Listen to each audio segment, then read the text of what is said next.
Welcome back, everyone. The final speaker of the day is Danny Hillis, a doyen of parallel computing.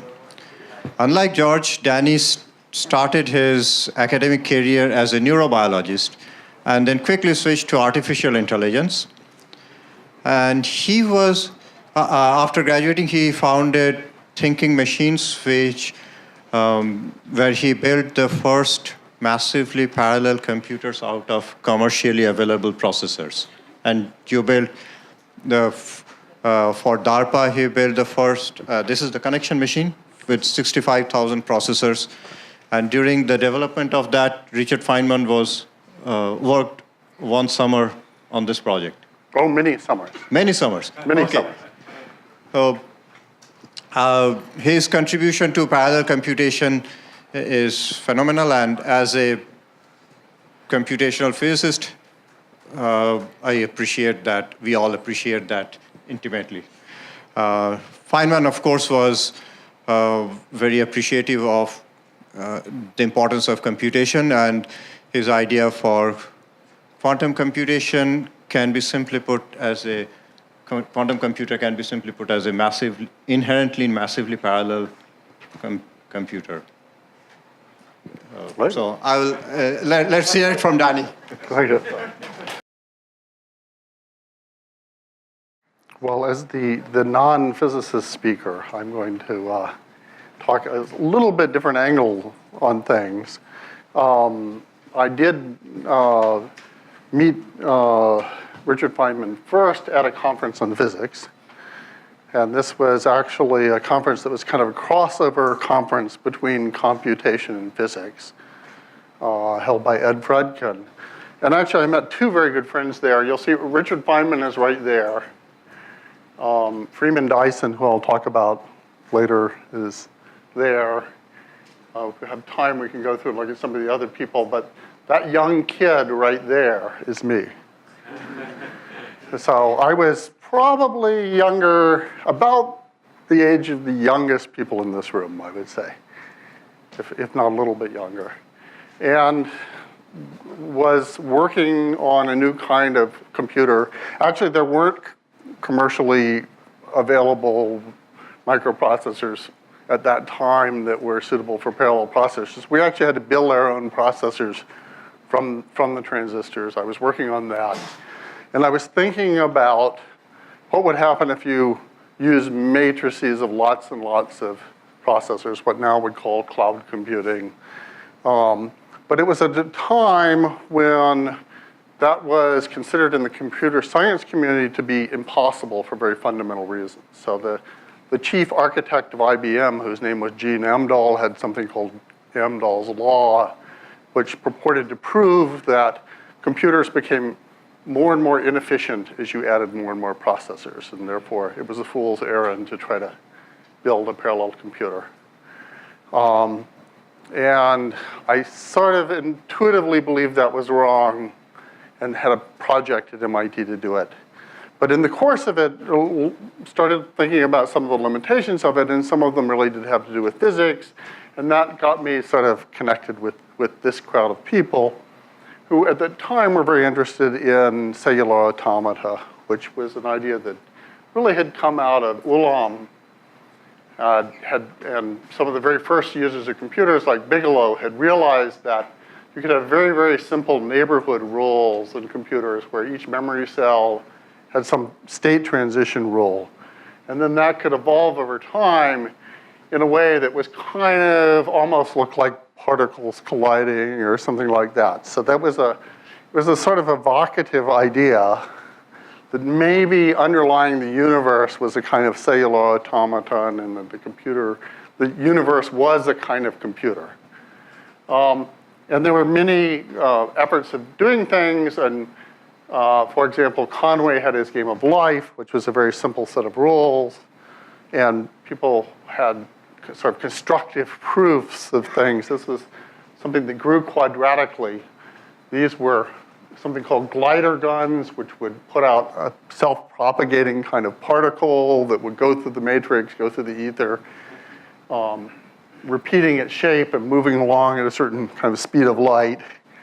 And this was a machine called a puffer train, which would create glider guns. And then this was a configuration of puffer trains that went along and created a line of glider guns that was something that grew quadratically. So it was sort of very exciting that you seemed to be able to build anything. And in fact, eventually, people were just understanding that you could build universal computers out of this. And the question was the universe something of this nature? And so there was a conference about that that attracted a lot of very interesting people to it, including Richard Feynman and Freeman Dyson. But one of the big problems, of course, was that there was this sort of preferred direction in the, the grid. This was done on a square grid, and so people were thinking of the universe couldn't be like that because there isn't a preferred direction.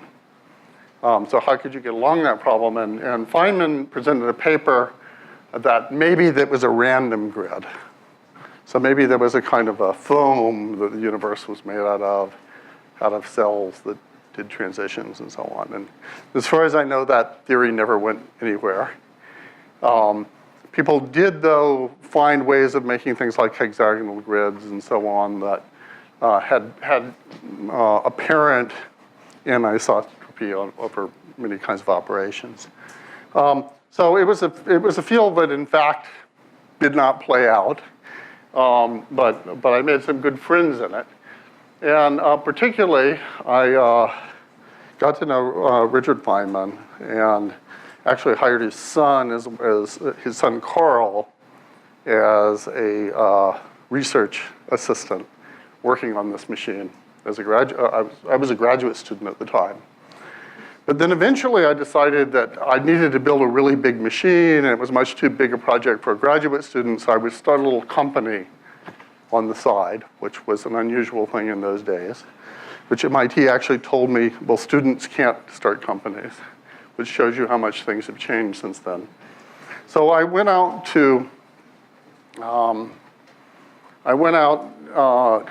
Pasadena to try to recruit some students from Caltech, and stopped in and asked Richard Feynman if he had any good students.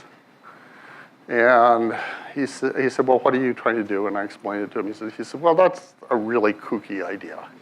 He said, we don't do things that kooky at Caltech. I don't think any of my students would be dumb enough to go and start a company. I was like, oh, well, that's too bad. He said, well, there is this one guy that I know that, he doesn't know anything about computers, but he's actually a really hard worker. And he's probably kooky enough to actually get a job there. And I said, well, would you recommend him? So I would recommend him 100%. I was like, okay, well, that's good enough for me. What's his name? I'll hire him. He said, Richard Feynman. So that's how Richard Feynman came to work for me as a 20-something-year-old. So I raised the money for the company and sort of forgot that he was coming, but arranged for him to show up for the summer. And so he shows up one day and walks in, and we're all sort of worrying about things like, we've just gotten the money, what bank account do we open up, who's supposed to do what, things like that. He walks in, he literally salutes and says, Richard Feynman reporting for duty, sir. What's my first assignment? And I'm like, oh, I hadn't even really thought about this. So I go off and, what's an assignment worthy of Richard Feynman? So I come back and I say, well, do you think you could figure out how to use parallel computing for doing quantum chromodynamics calculations? Because I know that you've thought about that. And he's like, that's really what you want done right away? That sounds like a bunch of baloney. What do you really need done? And it's like, well, actually, we don't have any office supplies. Would you go off and get, so he was quartermaster. He went off and got the paper and the pencils and the chalk and things like that. And we started building this parallel computer. And at that time, there was no such thing as a multi-chip parallel computer or routers or any of the things that you now use as building blocks. So we were all designing these from the transistors, which we were drawing off on pieces of graph paper, and then we actually had chips made from our designs.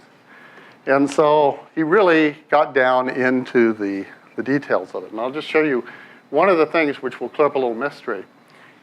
Many of you have seen, as Apple did this advertising campaign, I'm sure that many of you have seen pictures of Dick Feynman wearing this T-shirt. So I'm going to explain to you what that T-shirt was. That was actually a Thinking Machines T-shirt. But the way that this parallel computer worked is here's the actual symbol that's on the T-shirt. So it's a cube, and then each cube has a cube on the corner, and then embedded in it is a kind of biological kind of neuron things. And that was sort of what the connection machine was meant to be, because I knew even then that to do artificial intelligence kinds of things, you would need parallel computers, you would need neural networks. I knew that the computers we had weren't nearly fast enough, so I thought, making something 1,000,000 times faster would give us a chance of doing it. As it turns out, I was off by many orders of magnitude. It required making things about 1,000,000,000 times faster, maybe 100 billion times faster before we get to the neural networks that we have today. But eventually, pretty much this method did eventually work. It just required a lot of computing. So that was a hypercube. The basic idea of a hypercube is a sort of 0 hypercube as a point, and then you connect 2 of those, and that's a 1 hypercube. A 4 hypercube is what we call a square. A 3 cube is what we call a 3 cube. You connect 2 of those together. And imagine continuing this for 20 times. And that was the way that the processors in the connection machine were connected. And so after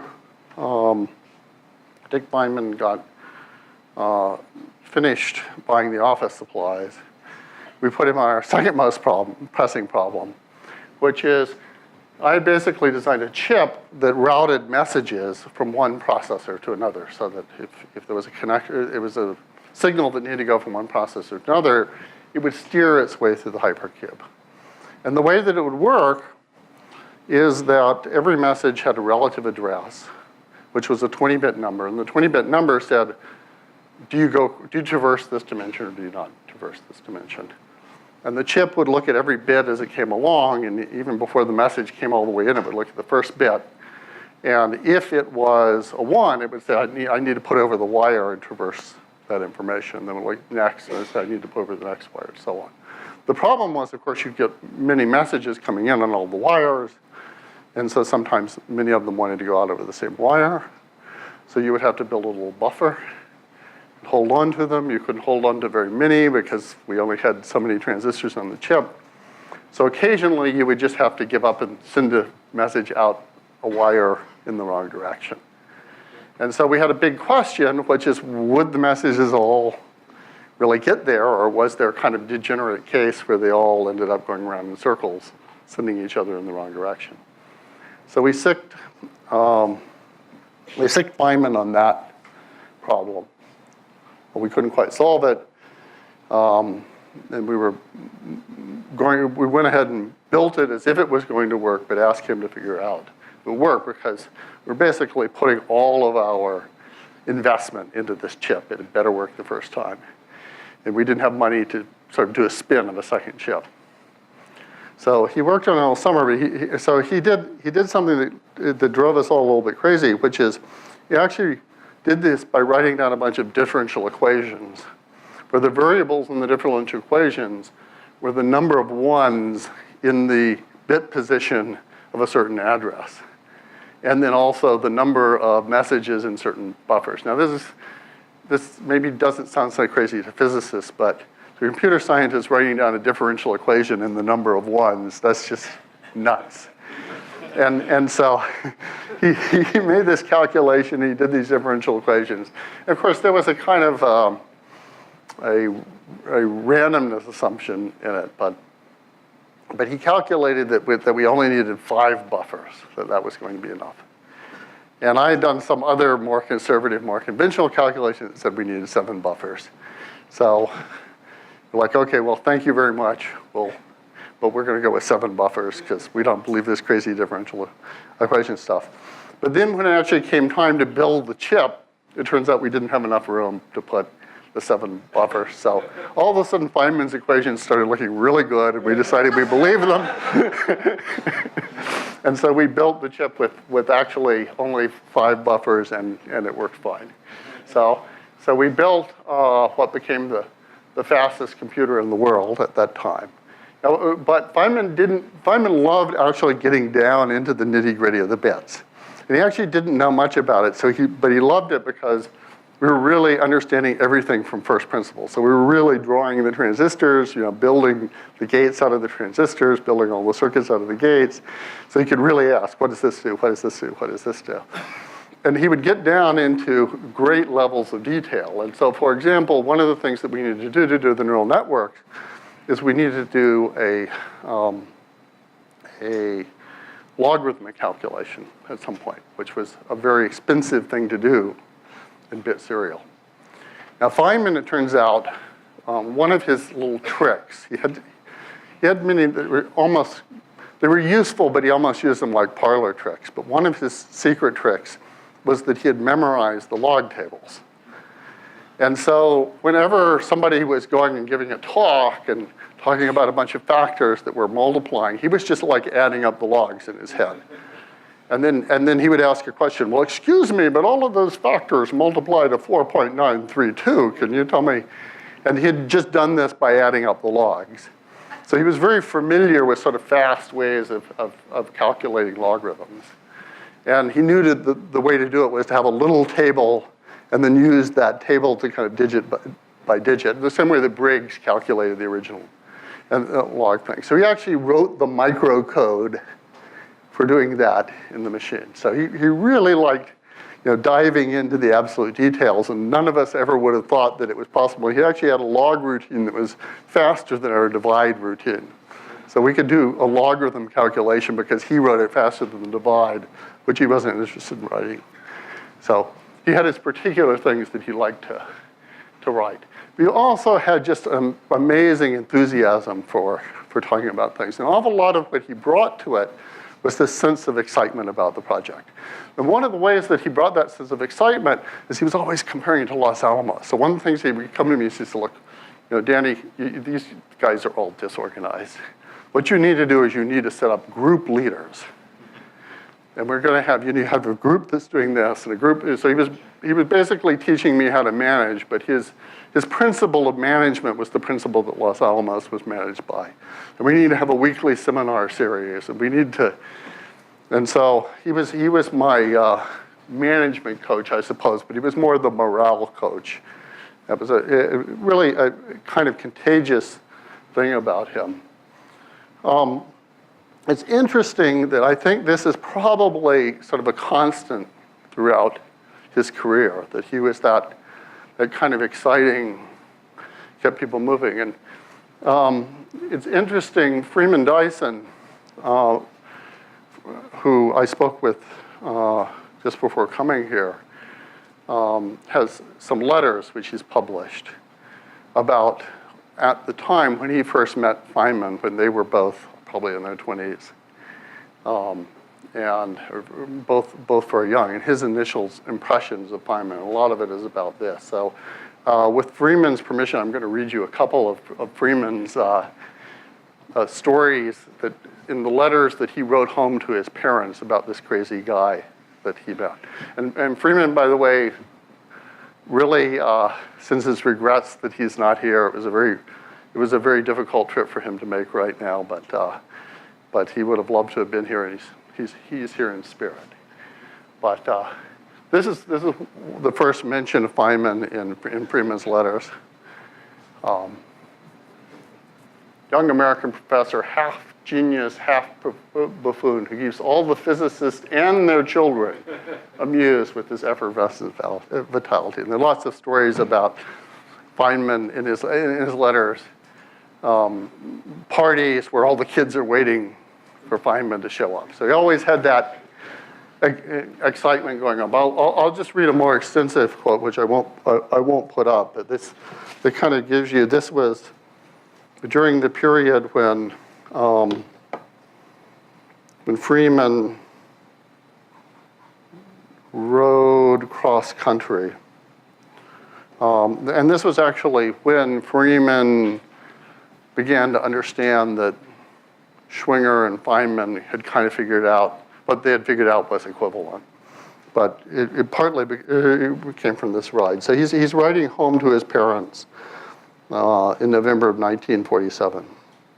So it's just a brief letter before we go off to Rochester.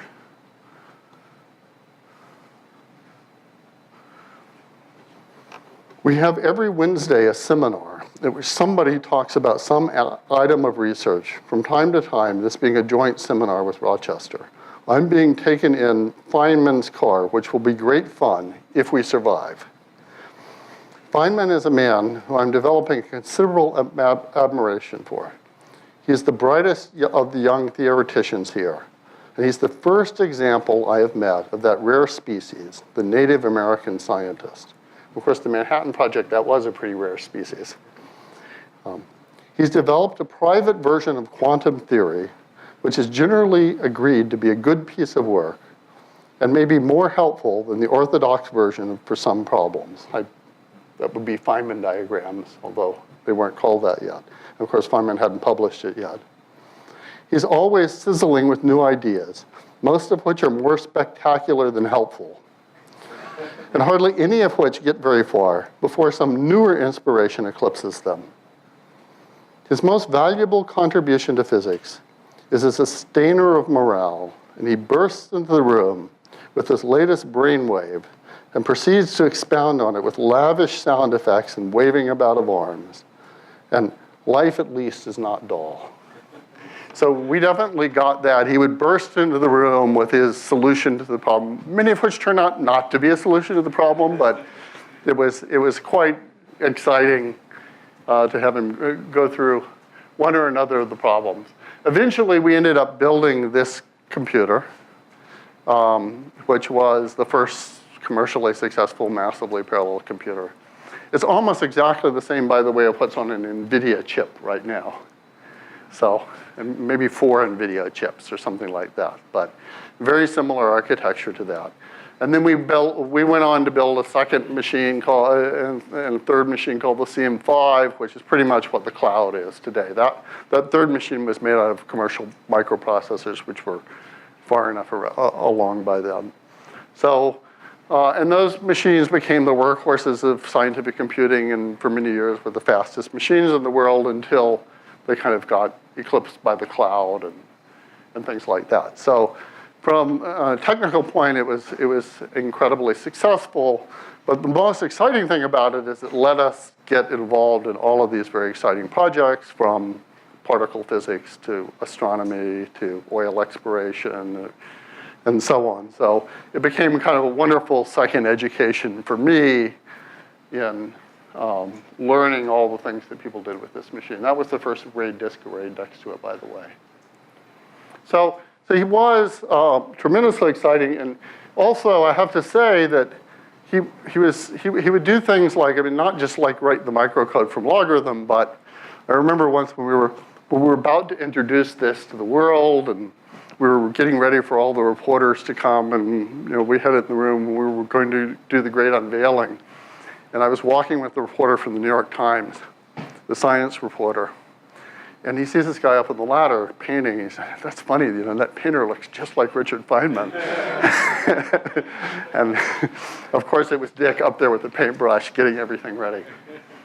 One of the things that I really liked about George's talk, I think one of the things that would probably bother Dick about how we talk about him now is, in certain ways we have deified him a bit. Sort of everybody, of course, remembers all the wonderful things about it. So I thought, out of respect for him and respect for his sense of the truth, I would have a slide about the annoying things about him. Because he was not always charming. And so one thing, he had a very stubborn way of understanding things. He liked to understand things his own way. So I remember when I was first trying to talk to him about computers and explaining this, I say, okay, let's just start. We have ones and zeros. He says, okay, I'll call them plus and minus. And I said, well, not exactly, but for a long time he stuck with plus and minus, so I had to change everything to plus and minus. So it was just like, oh, like it's unwilling to accept. The other thing was that when he was working on a problem, there was no distracting him whatsoever. You'd walk in to ask him a question, even if it was just a simple question. It was like, bug off, I'm busy. And he just would not, he was concentrating. Now, the problem he worked on might be, it might be a Rubik's Cube. But if he was concentrating on it, there was no setting priorities for him. He absolutely set his own priorities. Now, of course, all these things are strengths, too. Because when he was focused on something, he was focused on it. So he had a habit of he'd get interested in something, work on it for a while, and then either he would make some progress and get very excited about it, or he'd say, this is a bunch of baloney, and just throw it away, and that would be the end of it. The other thing that was, as somebody who was sort of depending on him to work on projects, he had a very particular idea of what he would work on. So if you ask him something he didn't want to work on, he'd say, that's not my department. And it wasn't clear what his department actually was, but so you could ask it a few times. Occasionally he'd come back a few days with an answer anyway, but it's like, nope, not gonna work on that. It's so all of that, I think, was a lot of his strength of sort of how he focused on the things that he was truly interested in. There's another thing too, which I think requires a little bit more addressing, which George mentioned on, which is Dick definitely treated women differently than men. I never saw him give women unwelcome attention. He certainly gave them attention. But I did see him do something which bothered me a lot, and enough that I called him on it, and I called other people on it, because one of the things he would do is he would sit down at lunch, and he'd kind of look around for the nearest female and say, hey, would you get me some soup?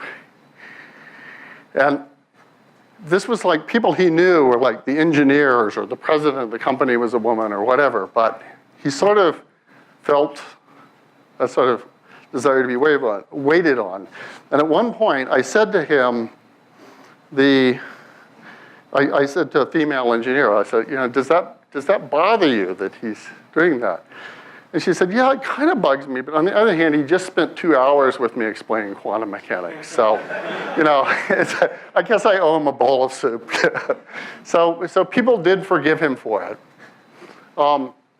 He also was incredibly stubborn about anything bureaucratic. Like, it really bugged him to have to sign a signature or do the slightest bit of paperwork that that he felt was bureaucratic and unnecessary. And in fact, later when the Challenger thing happened, he refused it a couple of times. He finally agreed to do it, that he would only, so I'll do it, but I will only sign my name 10 times.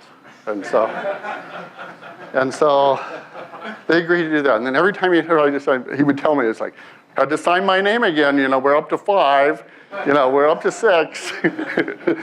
and then sure enough, and then it came time for, he had to sign his name on the final report, which he actually didn't sign the final report. He only had one signature left at that point. So he signed his addendum to the final report.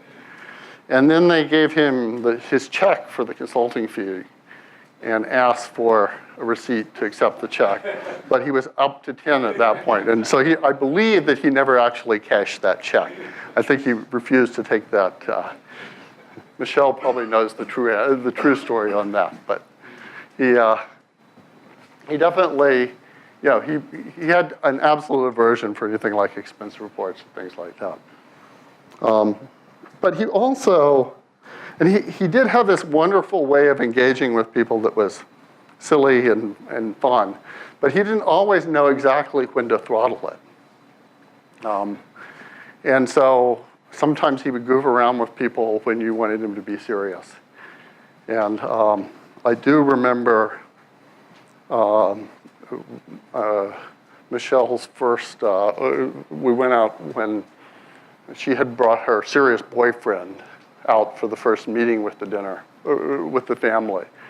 And I happened to be lucky enough to be in town, so I got invited along for the dinner. And this was the first time that he had met the parents, and everybody was supposed to be on good behavior.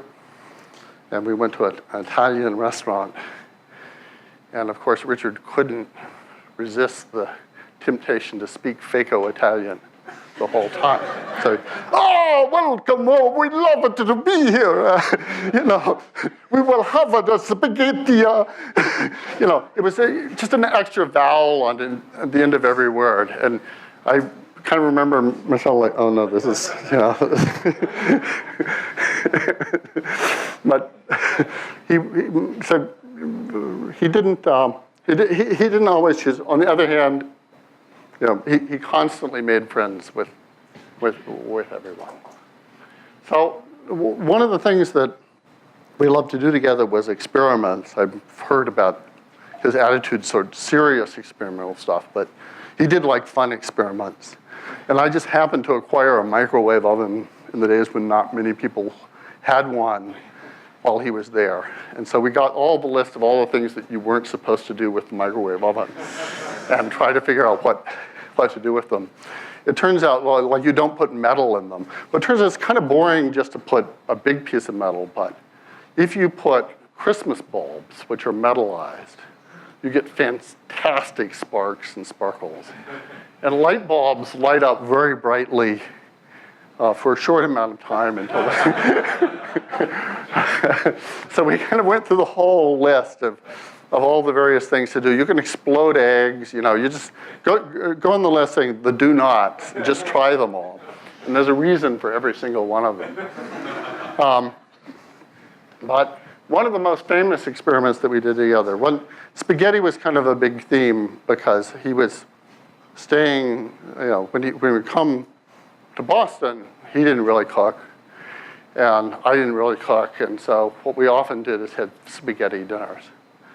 And at one point I sort of asked him this thing of why does spaghetti, when you bend a piece of spaghetti, it doesn't break in half, it breaks into several pieces. And he's like, oh, I didn't know.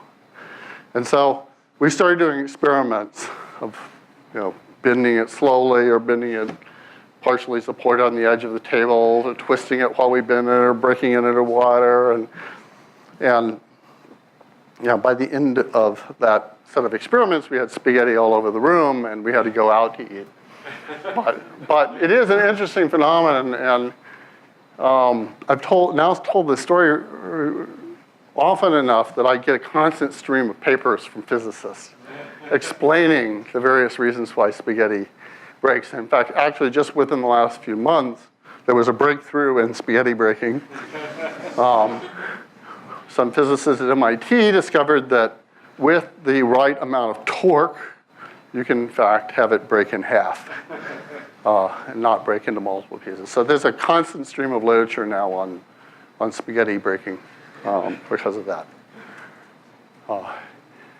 He also, at that time, was very interested in what had been a long-term interest of his, which was miniaturization and quantum computing, and was extremely convinced that something fundamental could happen with computing with quantum computing. And his basic argument was that it was just so hard to do these calculations, and yet, every molecule does them all the time. So somehow, how is it that, two hydrogen atoms and an oxygen atom can figure out the bond angle of water, and the biggest supercomputer can't really figure that out from first principles. And so he really had a conviction that there was something there and something important. So he was he actually had an effort at Thinking Machines, was probably the first commercial quantum computing effort of actually trying to work out ways of using quantum computers. And could it, and then I think that intuition is still valid, although it's interesting. It has made some progress, but it's still kind of in the state that it was then, which is, it seems awfully promising. It seems like it ought to work, And yet, except for some very special case computations, no general purpose quantum computer has really outperformed a classical computer on an interesting problem.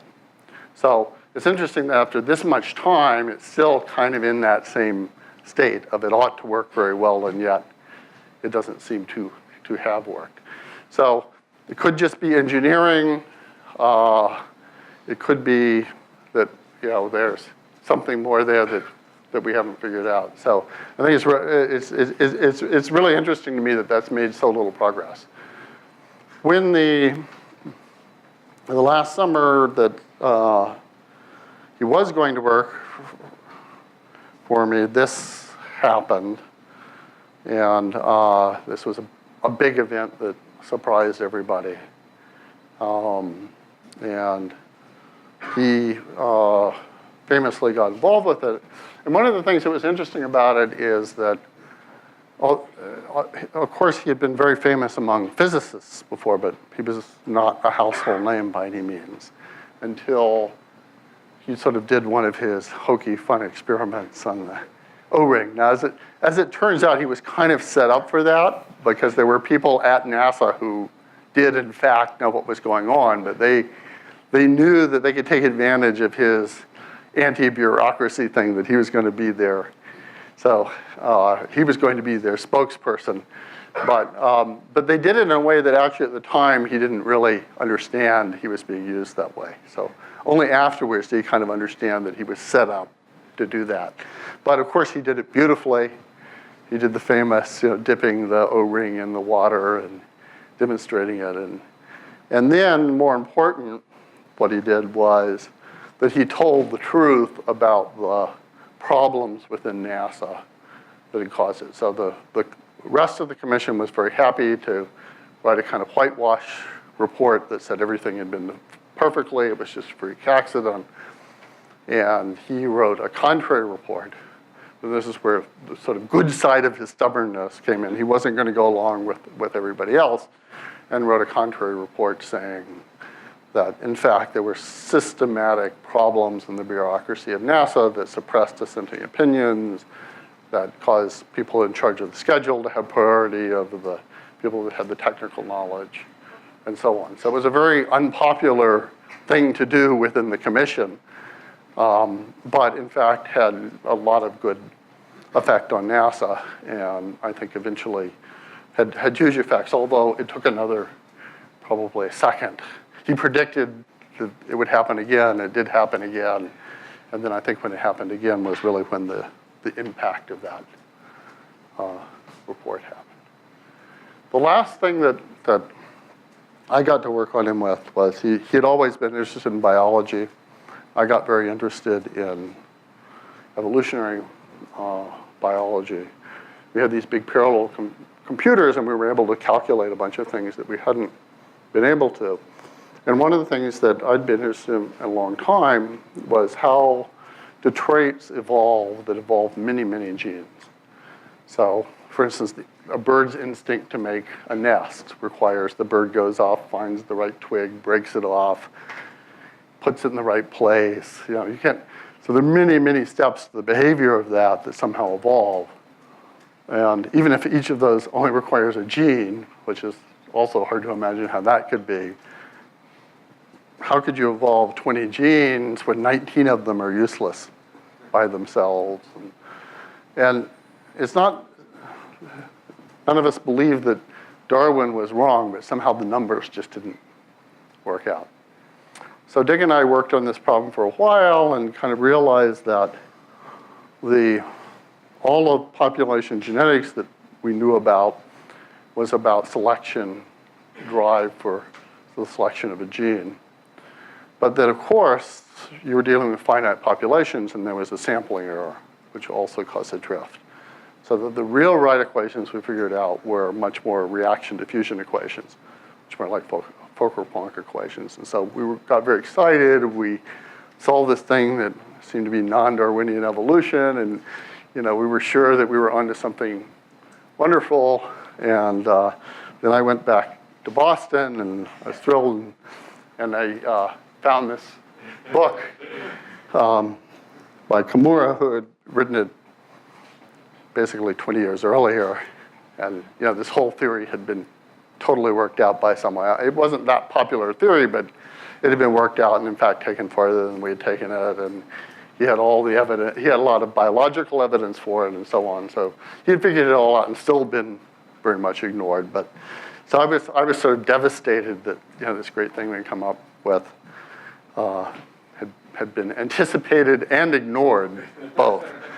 And so I called up Dick and told him, and much to my surprise, he was very excited. He was like, "Wow, so we got it right!" It's like we're just a bunch of amateurs and we got it right.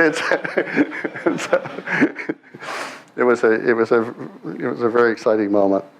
So anyway, then the last time I went out and visited him, I knew that he had been sick for a while, and he had undergone treatment, gotten better, was going back and forth. But he didn't go to Tuva that summer, which he had planned to, which seemed pretty serious. I went out and visited him, and we went for a hike. He would hike up above his home in Pasadena, up in the hills. And we're hiking along, and he's always had a stream of interesting new stories. But the stories were about all these tricks he was playing on his doctors.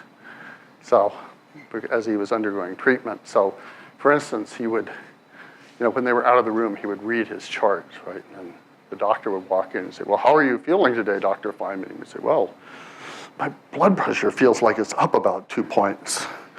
"That's amazing, Dr. Feynman. How did you know that?" He's like, "Oh, well, I can." And so he would joke around, but in the process of sort of telling me the jokes he was telling about his doctors, he was also sort of giving me the information that he was really doing pretty badly. And this is probably going to be his last course of treatment. And so, I was sort of laughing at the jokes, but sort of being sad as I realized what was going on. And he says, "So what's the matter?" And with anybody else, I probably would have just made up something. But he was always very, very truth-oriented. He believed in the truth, and he believed in talking about what you said. And I said, I'm sad because I'm realizing you're about to die. He said, "Yeah, that bugs me sometimes too. But it's not as bad as you think, because you've told a lot of stories and you've got a lot of you out in the world. And probably that's going to kind of live on after you. And it's sort of too bad you're not there to enjoy it, but other people are going to be enjoying it, and you're still kind of alive in that way." And I think this conference is a great example of that. So he is very much, I think, alive in people who haven't even met him. I thought, Christina, he would have loved your talk. He's very, very much alive like that. And he's given us all a lot, and that continues to grow. And that very often, I'd say, once a week I run into a problem and I think, what would Dick have done? How would he have thought about this? And so on. So I think many of his students, or many that have read his books or heard the story about it, have managed to internalize a lot about him, and that that's still alive. So I'm very grateful to have had the chance to have known him and benefited from that. So thank you.